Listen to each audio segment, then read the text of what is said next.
So what we're going to do is we're going to take some notes on this. We're going to solidify our understanding, and I'm going to walk you through how you would solve a problem like this. So we're going to step away from the Desmos just for a bit, and I'll show you what you should be writing for your notes. So let me start my document camera.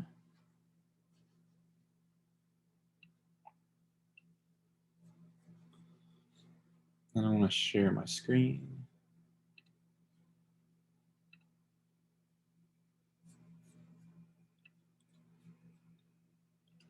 Can you see that? Is that coming through? Can you see my graph paper?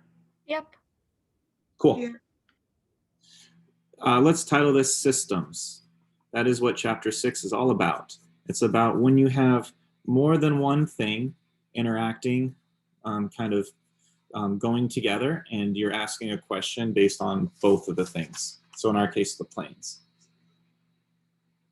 If you have a system, there's many ways to solve, and so that's what we're going to be looking at first, are ways to solve. And today your purpose is to be able to use method 1, which is to graph. You will have a little bit of homework today. Your homework will be using a graph to solve a system. And we'll do some problems from the book. So here's what we would do in our situation. We would say, okay, let's write down what we know. We have plane number 1, and we have plane number 2. And I know that plane 1 is at 5,000 feet, and I know plane 2 is at 500 feet. And we could label that the starting height. Or we could say the current height. So they're a ways apart, right? One's pretty high in the air. The other one's 500 feet's not that high. It's actually pretty low to the ground right now.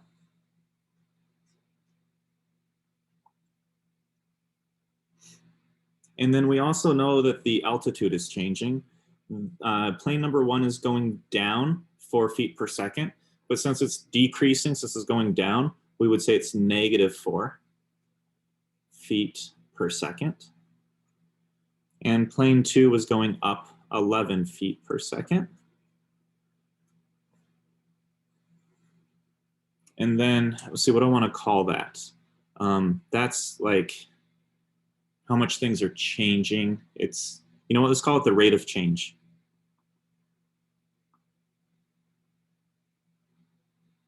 Right, that's how much the altitude is changing, how much the height is changing.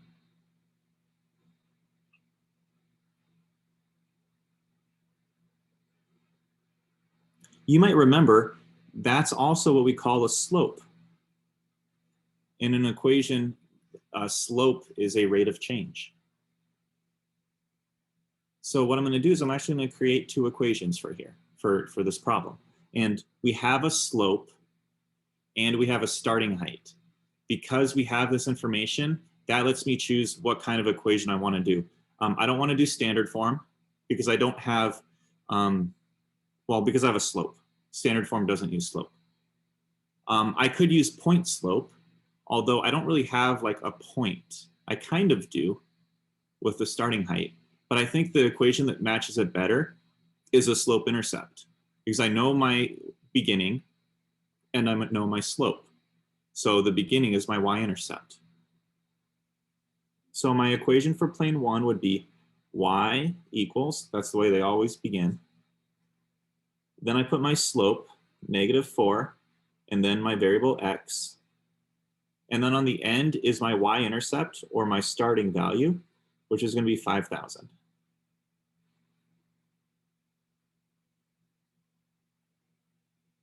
And I just make sure that this works the way I want it to. It's going to take away 4 every time as x changes. So this number, the 5,000, is going to get smaller and smaller and smaller. And that's what's happening in the plane. So that's good. Then we do it for plane 2. Y equals, for our slope intercept, our slope is 11x, and our starting value is 500. So we're going to add 500 to that.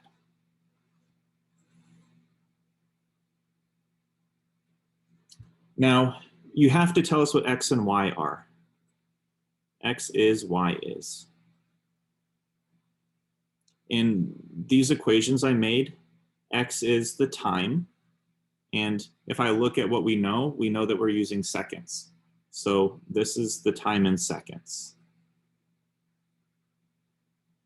And then Y is going to keep track of our height. So Y is the height, and it's being measured in feet.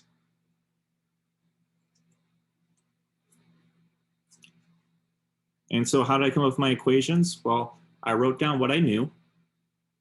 And then that made me think, hey, maybe I should do slope-intercept. And I made an equation based on that. And then I thought through, is it going to work the way I want it to? And in this case, it's going to start at 500 and it's going to add 11 every second. And that's exactly what's happening in the plane. So that's a good equation.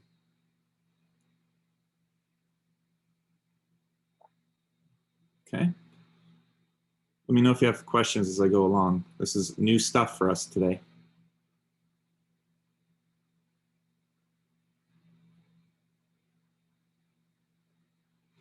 We're going to graph it, but before we graph it, there's a step that's going to maybe make it a little bit easier for you. Before you graph things today, I want you to make a table of some values just so that it can help you graph. So here's my table for plane 1. And I'm going to start with the beginning value. When things are beginning, X is 0. And when X is 0, we're at 5,000 feet. So that's one of the ordered pairs that's going to be on my graph. And then in your table, what I want you to do is I just want you to fill in one more value. It can be whatever you want. It might be easier, just go up by 1.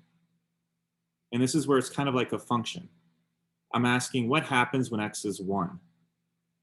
Well, I'd have -4 times 1 plus 5,000. So it means we went down 4 feet. So it means we'd be at 4,996 feet. This might help me when I get to graphing, because all I need to do to graph this is I put a dot at 0,5,000 and I put a dot at 1,4,996 and I connect them with a line.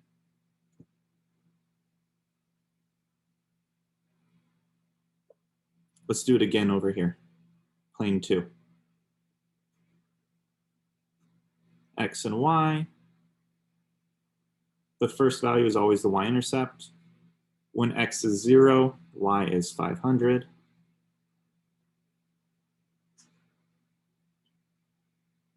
And then I'll do the same thing I did before. I'm going to ask what happens if I go up 1 second. Well, then we'd be at 511.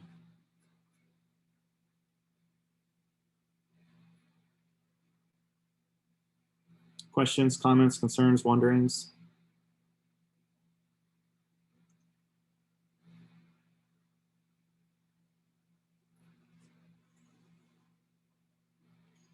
All right, this brings us to the graphing. Now, I'm going to have to draw a pretty good size graph. What I'm thinking I'm going to do is I'm going to make my coordinate plane. I think it's going to go up and down by 10. And then maybe side to side by like 5. I don't think I need to go the full 10. So I'm thinking this, I'm going to go down 10. So there's 10, 9, 8, 7, 6, 5, 4, 3, 2, 1, 0. So that's about 10 lines right there. And then I'll go to the right, 5, 1, 2, 3, 4, 5. And then maybe to the left, 5, 1, 2, 3, 4, 5. I don't really need to go far into the negatives. So I'm just going to go 5 because our planes don't end up in the negative coordinate grid.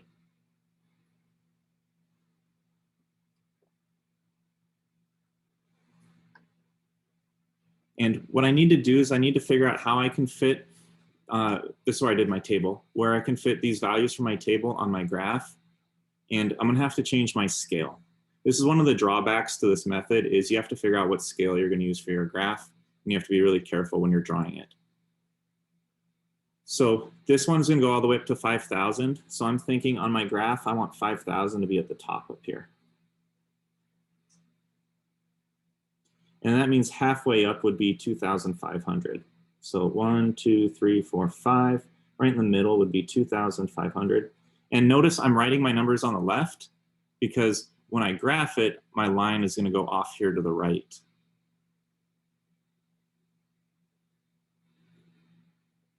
So it looks like my scale is going by 500s every time.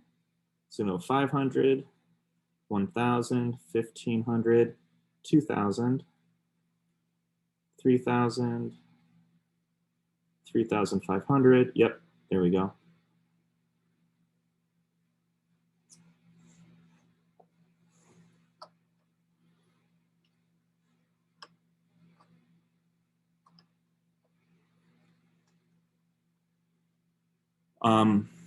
My x's, it's going to take a long time for the planes to meet. I can already tell that on my table. So you sometimes just have to guess with your scale and just see if it works. I think I'm going to go by 100s here. Well, actually, we know the answer because of the Desmos. So let's see, if I went by 100, yeah, it'll fit. So I'm going to go 100, 200, 300, 400, 500. And remember, we said the x was the time in seconds, and then the y-axis is the height in feet.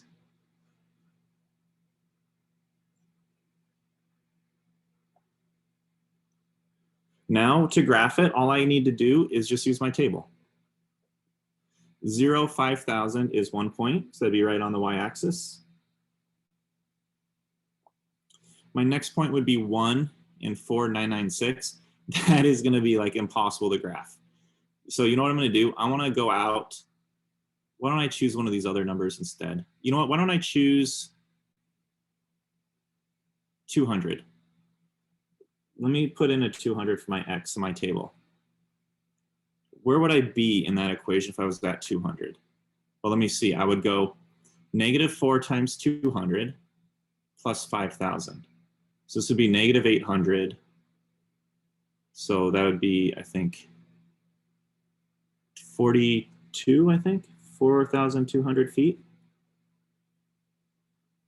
Yeah.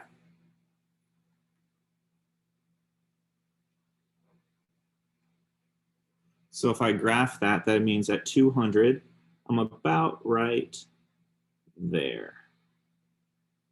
And then I'll draw a line connecting them, but I'm going to do that a little bit later. I want to finish my other one first. This problem is tough because of these large numbers. In your homework today, your numbers aren't going to be this large. You'll be able to graph it a lot easier.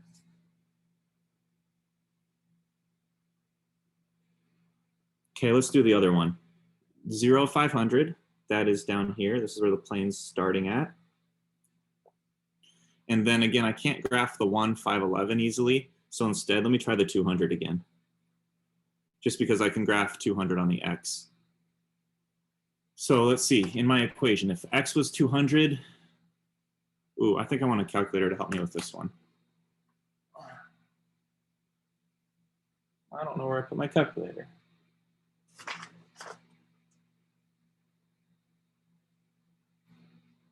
Okay. Well, I shall use a cell phone. So let's see, if we plug in 200, we go 200 times 11, and I want to add 500. So we get 2,700. Just double checking my math. Yep, looks good. So on my graph, when x is 200, I'm at 2,700, so that's about right there. Now we very, very carefully connect our lines, and we're going to find out where they meet. So it looks like one line goes like this. That's the path of one of the planes.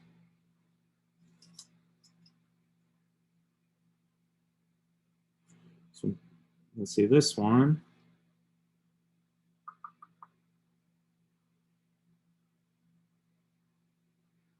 Looks like it's kind of like that. Hope it's off a little bit. There's my line. It's going down like that. And then where they meet right there, that's the answer to your system. Now on mine, let's see, I would say, I can tell the X is 300. The Y, it's tough to tell on my graph. So I guess what I would say is I could say it's about, maybe it's kind of right in the middle. So it's about 3,750, or I could say it's a little bit less than 4,000, or I could say a little bit more than 3,500. But we know from graphing in Desmos, it's actually 3,800.